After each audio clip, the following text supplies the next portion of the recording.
한 주간 평안하셨습니까? 오늘은 야곱의 생애를 살펴보려 합니다. 창세기에 나오는 족장들 중 가장 많은 지면이 할애된 이야기가 야곱의 생애입니다. 그만큼 야곱은 그의 아버지 이삭과는 반대로 파란만장한 인생을 살았습니다. 불교에서는 고통의 원인을 집착이라고 말하는데 성경에서 가장 강한 집착의 소유자가 야곱일 것입니다. 야곱은 태어날 때 쌍둥이 형의 발꿈치를 잡고 나왔다고 해서 야곱이라 이름하였습니다. 그 손은 태어날 때부터 무엇이든 움켜쥐려는 성격을 가졌습니다. 야곱은 총명했지만 개교를 부리고 술수를 쓰는 사람이었습니다.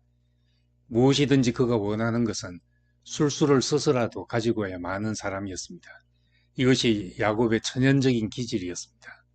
야곱은 아버지 이삭에게서 하나님이 함께 하시는 축복을 보았을 것입니다. 그는 아버지가 가진 축복을 자기가 받고 싶었습니다. 그래서 형에게 팥죽 한 그릇을 주고 장자의 명분을 받는 거래를 하였습니다. 그것으로 그치지 않고 야곱은 어머니와 함께 나이 들어 눈이 어두워진 아버지를 강교한 방법으로 속이고 아버지가 에서 대신 자기를 축복하게 만들었습니다. 야곱은 형에게 장자권을 빼앗고 아버지의 축복을 가로챘지만 그 축복이 무엇을 의미하는지 그때는 몰랐습니다.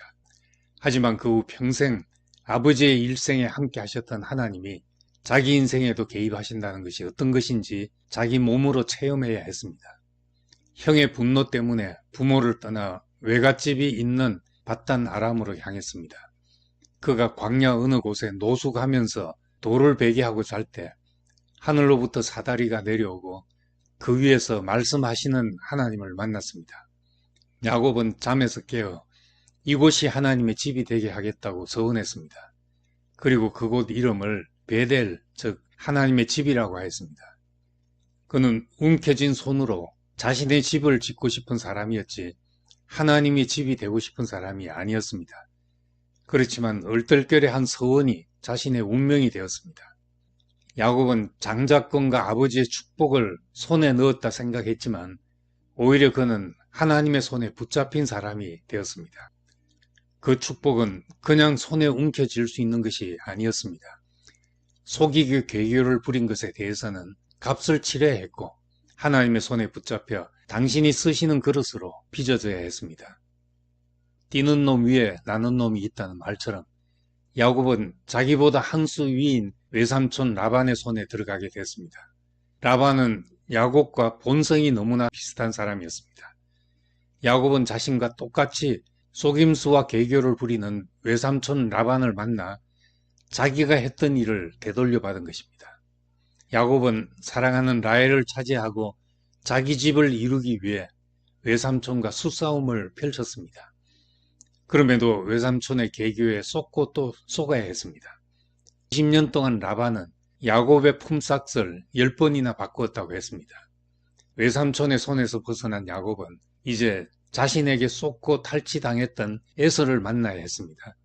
형 에서가 400명을 거느리고 야곱을 만나러 오고 있다는 소식을 들었습니다. 야곱은 매우 두렵고 암담했습니다. 여전히 그는 잔머리를 굴렸습니다.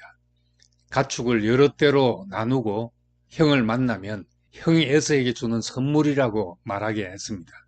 그리고 가족도 나누어 여종들과 그 아들들은 앞세우고 레아와 그 아들들은 두 번째로 라헬과 요셉은 그 뒤에 세워 강을 건너게 했고 야곱은 홀로 야복강 건너편에 남아 있었습니다.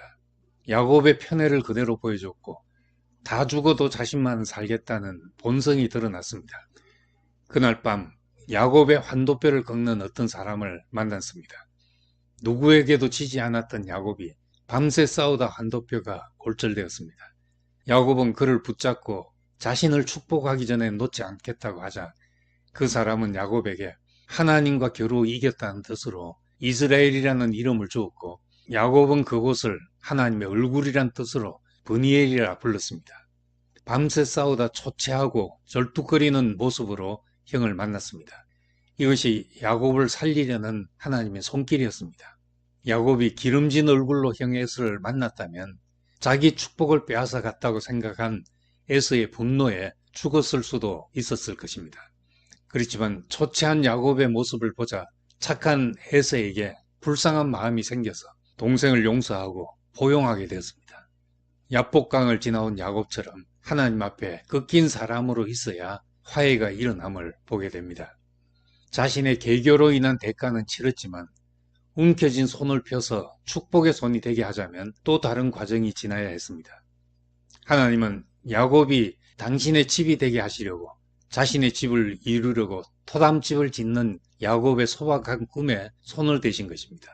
딸이 강간당하는 사건이 벌어졌고 장남 르우벤은 아버지의 첩인 비라와 동침했습니다. 베델을 떠나 예루살렘으로 가는 길에서 그가 사랑했던 아내 라헬이 막내 베냐민을 낳다가 죽었습니다. 야곱이 가장 사랑했던 아들 요셉은 아버지의 편애를 질투한 형들이 장사꾼에 팔아넘겼고 그들은 요셉의 옷을 염소의 피에 적셔서 아버지에게 가져갔습니다. 야곱은 그 무엇으로도 위로받을 수 없는 사람이 되어서 음부로 내려간 사람처럼 죽은 사람이 되었습니다. 마지막 어쩔 수 없이 베냐민을 애굽으로 데려가야 한다고 했을 때 야곱은 꼭 그러해야 한다면 하면서 자기의 마지막 애착인 베냐민을 내어놓습니다. 이제 더 이상 아무것도 집착할 수 없는 사람이 되었습니다. 하나님은 자기 집을 세우려던 야곱을 택하셔서 당신의 집이라고 이름하셨습니다. 그에게서 인간적인 호불호와 술수를 끝내셨습니다.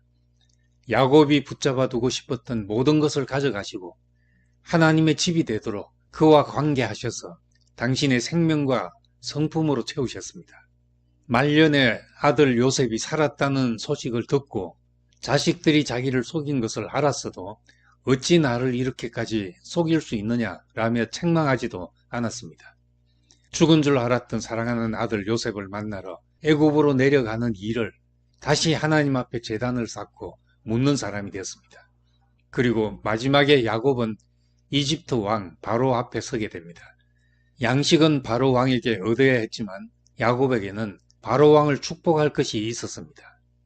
130년 험악한 세월 동안 자신을 붙잡고 빚으신 하나님의 손길이 있었고 그의 인생의 과정이 사람을 살리는 양식이 되었고 모든 사람에게 분배할 수 있는 축복이 되었습니다. 하나님의 손길이 자기밖에 모르던 야곱을 모든 사람을 축복하는 사람으로 바꾸신 것입니다. 이것은 마치 요한계시록의 그림과도 같습니다. 어린 양의 신부인 새 예루살렘, 하나님의 장막이 사람과 함께 있는 모습을 묘사하면서 수정같이 맑은 벽옥이라고 하였습니다. 하나님의 영광이 맑고 투명한 벽옥을 통해서 그의 계신 그대로 비치는 상태를 벽옥이라는 보석에 비유했습니다. 야곱이 마침내 맑은 벽옥 같은 사람이 된 것입니다. 세상의 모든 것을 가진 왕 앞에서도 줄 것이 있는 사람이 되게 하셨습니다.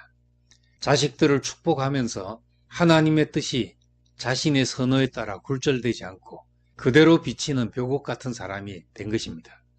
하나님은 자기밖에 모르는 우리 역시 연단하셔서 당신의 집이 되게 하시고 우리를 물로 씻고 말씀으로 깨끗게 하셔서 당신의 영광이 비치는 사람으로 세상 앞에 세우시기를 원하십니다.